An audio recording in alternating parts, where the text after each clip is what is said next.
این ویدیو درباره قدیمی ترین مسئله حل نشده ریاضیه که قدمتش برمیگرده به 2000 سال پیش. یه سری از بهترین ریاضیدانای تاریخ برای حلش تلاش کردن ولی همه‌شون شکست خوردن. در سال 2000 ریاضیدان ایتالیایی پیر جورجیو اودیفردی این مسئله رو در بین 4 مسئله حل نشده و مهم قرار داد. حل این مسئله ممکنه به سادگی پیدا کردن یه عدد باشه. بنابراین ریاضیدانان از کامپیوترها کمک گرفتن و تا عدد 10 به توان 2200 جلو رفتن، ولی هنوز که هنوزه به نتیجه نرسیدن. حالا فکر میکنین این مسئله چیه و چرا تا این حد ریاضیدانا رو سرگرم خودش کرده؟ تو این ویدیو قراره به این سوالا جواب بدم. سوال حل نشده اینه: آیا هیچ عدد فرد کاملی وجود داره یا نه؟ اما اول باید بیایم به این سوال جواب بدیم که عدد کامل یا تام چیه؟ خب مثلا یه عددی مثل 6 رو در نظر بگیریم. میتونیم این عدد رو به اعداد 1، 2، 3 و 6 تقسیم کنیم. یعنی این عددها مقسوم الیهای 6 هستن. حالا خود 6 رو بذارین کنار و بقیه مقسوم الیهاش رو با هم جمع کنید. چی میبینید؟ مجموعشون میشه 6. بنابراین میگیم که این عدد یک عدد تام یا کامله. توی انگلیسی هم بهش میگن perfect number. حالا باید بیایم ببینیم که تو بقیه اعدادم چنین چیزی برقراره یا نه. بیایم با 10 امتحان کنیم. مقسوم الیهای 10 غیر از خودش چیان؟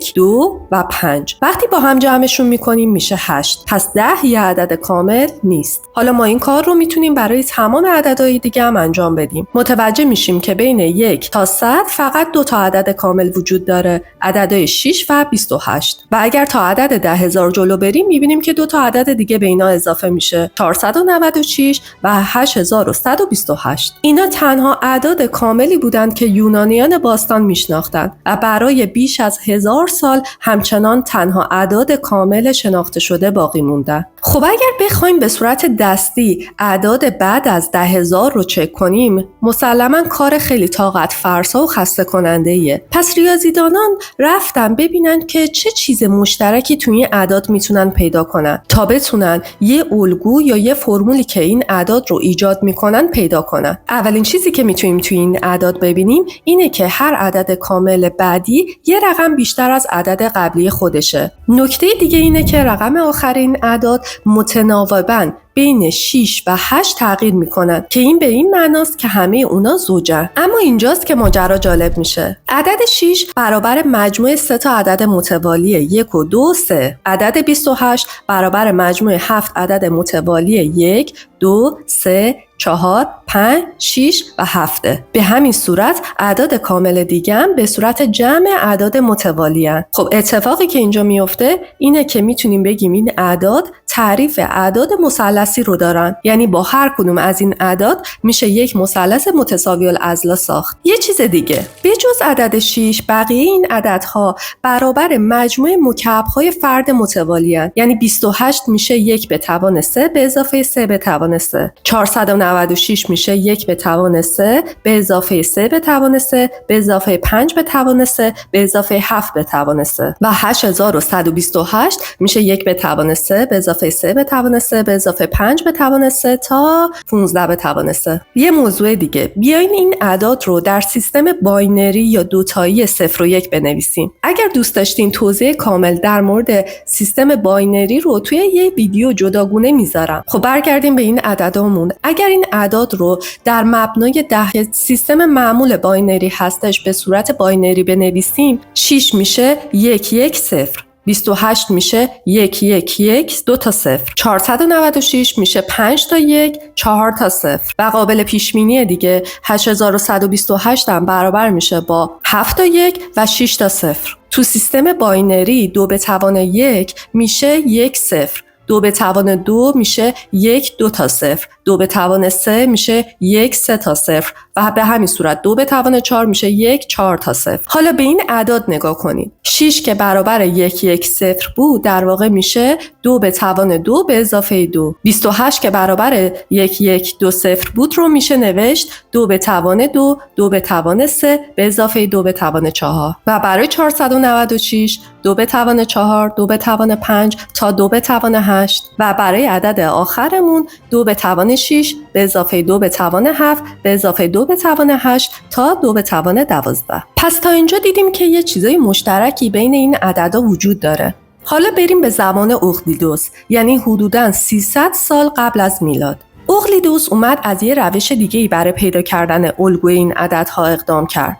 عدد 1 رو در نظر بگیرین، اونو 2 برابر کنید، 2 به دست میاد. حالا همین روند رو توی یک دنباله به این صورت ادامه بدین. 1 2 4 8 16 32 الی آخر. حالا از عدد 1 شروع میکنیم و اونو با عدد بعدیش یعنی 2 جمع میکنیم. حاصل میشه 3. اگر این عدد یک عدد اول بود، در بزرگترین عدد این جمع یعنی 2 ضرب میکنیم. اون وقت یه عدد کامل به دست میاد. حالا همین کار رو ادامه بدین.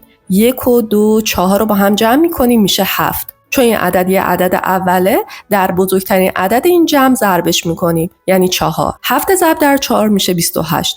دومی عدد کاملمون به دست میاد و به همین صورت 1 به اضافه 2 به اضافه 4 به اضافه 8 میشه 15. چون 15 عدد اول نیست، عدد بعدی رو جمع میکنیم باهاش تا به یه عدد اول برسیم. عدد بعدی 16. وقتی 16 رو با 15 جمع میکنیم میشه 31. 31 یک عدد اوله که اگر در 16 ضرب کنیم میشه 496. همین کار رو اگر ادامه بدین میتونین عدد کامل بزرگتر هم پیدا کنین. بنابراین میتونیم بگیم که 6 برابر 1 به اضافه 2 ضرب در 2. 28 برابر 1 به اضافه 2 به اضافه 4 ضرب در 2 به توان 2 و به همین صورت 496 و 8128. خب کم کم داره یه الگو به دست میاد. اینجا ما میتونیم یه عبارتی برای خودمون بسازیم مثل عبارت تی که برابر 1 به اضافه 2 به توان 1 به اضافه 2 به توان 2 تا 2 به توان n منهای 1. حالا اگر تی رو در 2 ضرب کنیم چی میشه؟ میشه 2 به اضافه 2 به توان 2 به اضافه 2 به توان 3 تا 2 به توان n که برابر 2 تی دیگه. حالا 2 تی رو از تی اگر کم کنیم چی به دست میاد؟ تی برابر 2 به توان n منهای 1. پس میتونیم نتیجه بگیریم که 1 به اضافه 2 به توان 1 تا به اضافه 2 به توان n منهای 1 که برابر تی بود برابر 2n منهای 1. اینو میبریم به الگویی که اقلیدس برای اعداد تام ساخته بود. پس اینجا میتونیم بگیم که 6 برابر میشه با 2 به توان 2 منهای 1 ضرب در 2 به توان 1. 28 میشه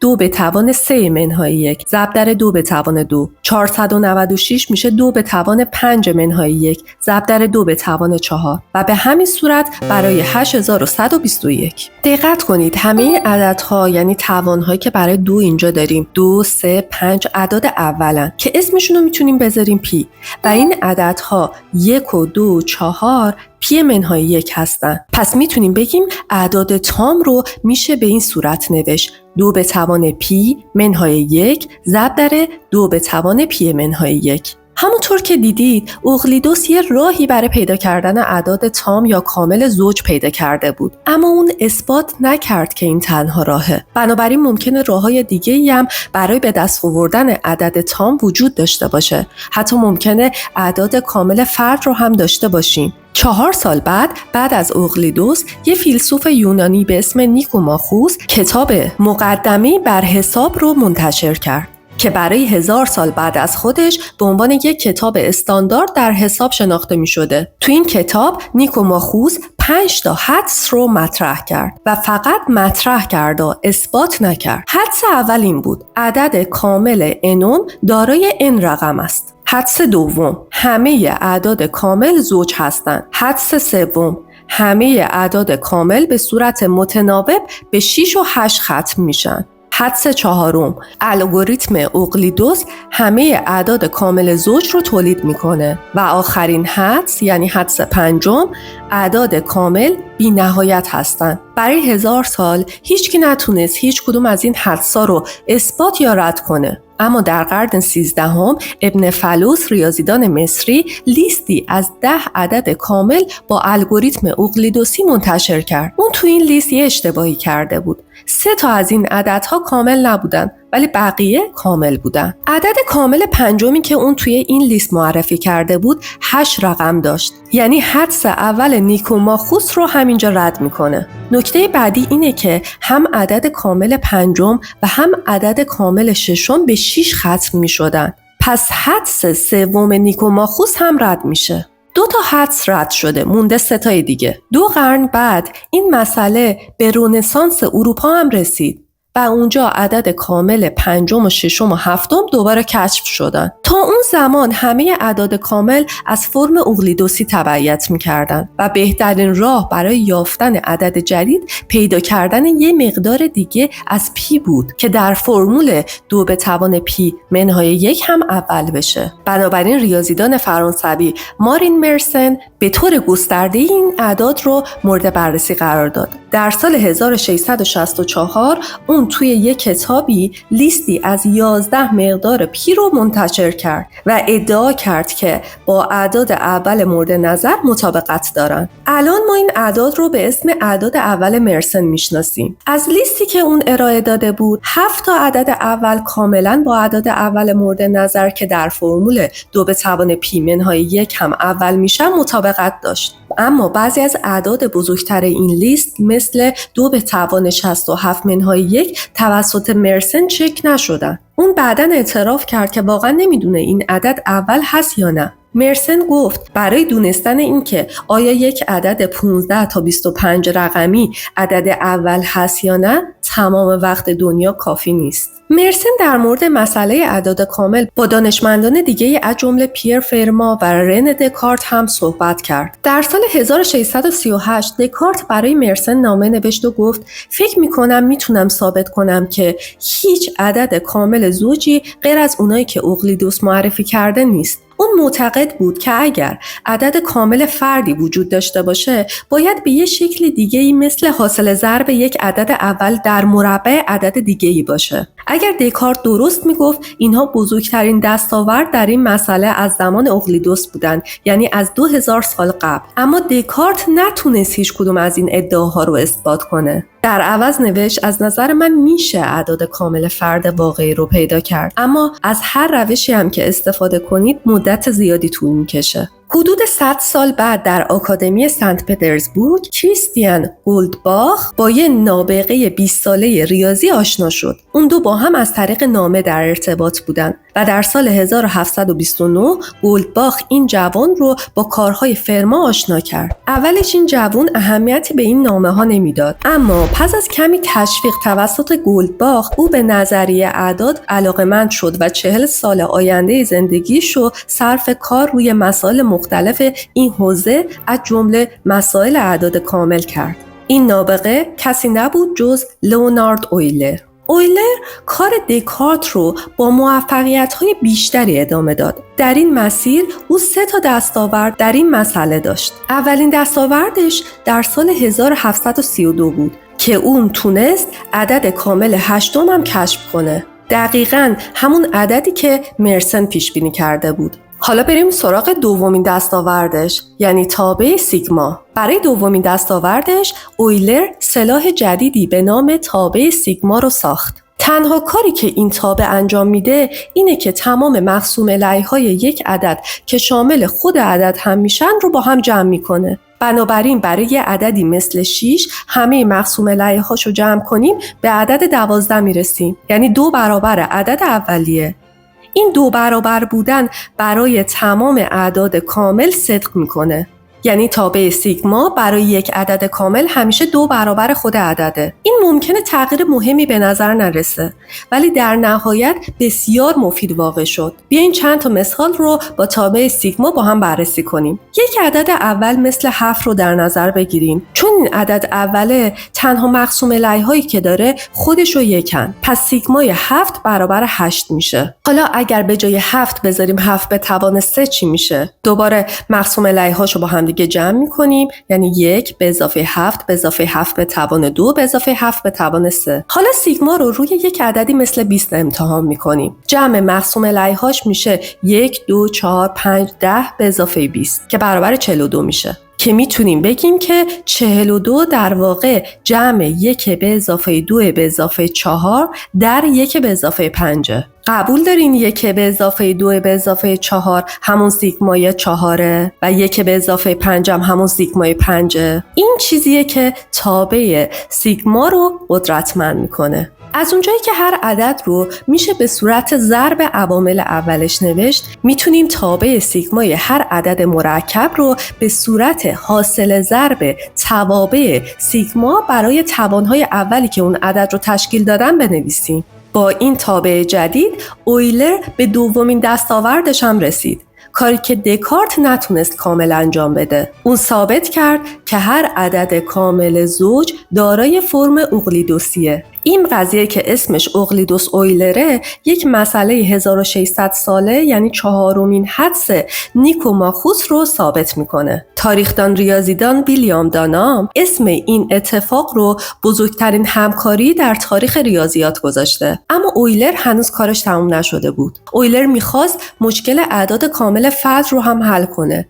پس برای سومین دستاوردش اون به اثبات این حرف دکارت که میگفت هر عدد کامل فرد باید فرم خاصی داشته باشه پرداخت. فرض میکنیم یه عددی مثل n یه عدد کامل فرده. سیگمای n طبق تعریفی که از این تابع در مورد اعداد کامل کردیم باید 2n باشه و ما این سیگما رو میتونیم به صورت ضرب عوامل اولش بنویسیم. بنابراین سیگمای n برابر سیگمای تمام اعداد اول به توانهاشونه که برابر 2n میشه.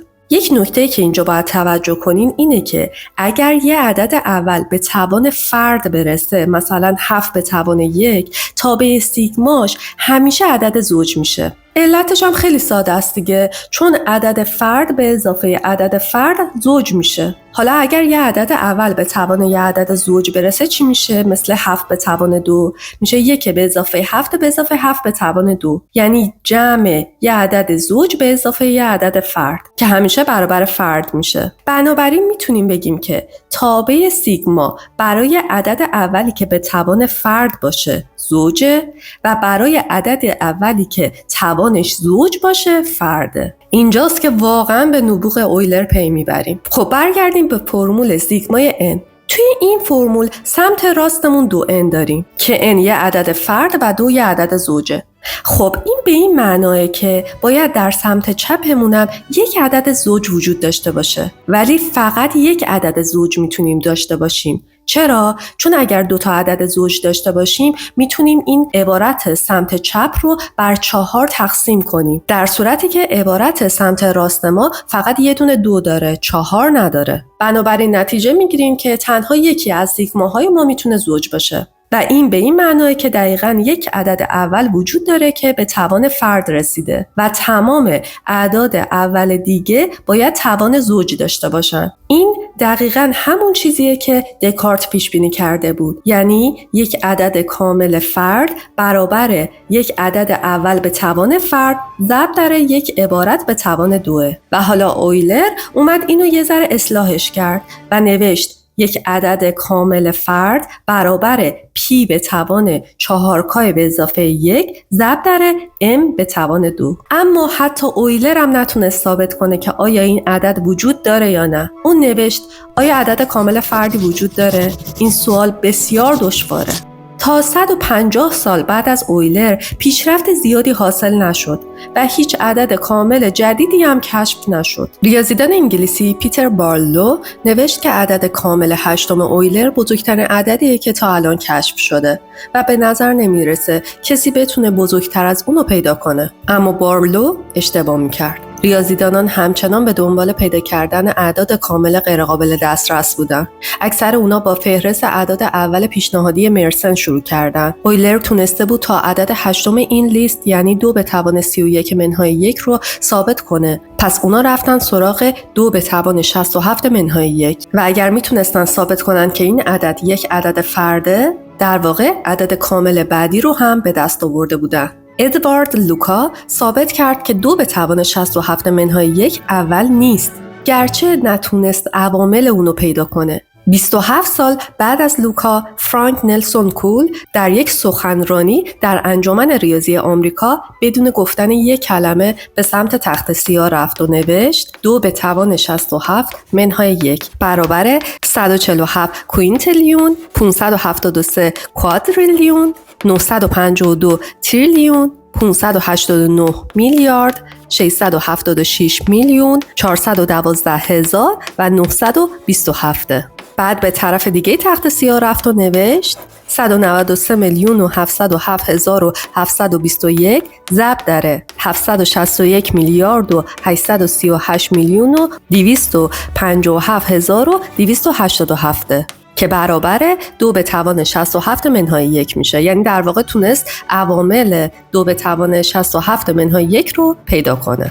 اون بدون گفتن کلمه نشست و تماشاگران با تشویق به استقبالش رفتن. اون بعدها گفت که 3 سال تموم توی روزهای یکشنبه روی این عدد کار میکرده، در حالی که یک کامپیوتر مدرن میتونه اینو در کمتر از 1 ثانیه حل کنه. از 5000 سال قبل از میلاد تا سال 1952 مردم تونستن فقط 12 عدد اول مرسن و بنابراین تنها 12 عدد کامل رو کشف کنن. مشکل اصلی این بودش که باید پیدا می‌کردن که آیا این اعداد اولی که مرسن پیشنهاد داده بود واقعا اول هستن یا نه. در سال 1952 رافائل رابینسون یه برنامه کامپیوتری برای انجام این کار نوشت. این برنامه رو روی سریع‌ترین کامپیوتر اون زمان یعنی SWAC اجرا کرد. در عرض 10 ماه اون تونست 5 عدد اول بعدی مرسن و بنابراین اعداد کامل مربوط به اون رو پیدا کنه. در 50 سال بعد اعداد اول مرسن جدیدی به سرعت با استفاده از کامپیوترها کشف شدند و بزرگترین عدد اول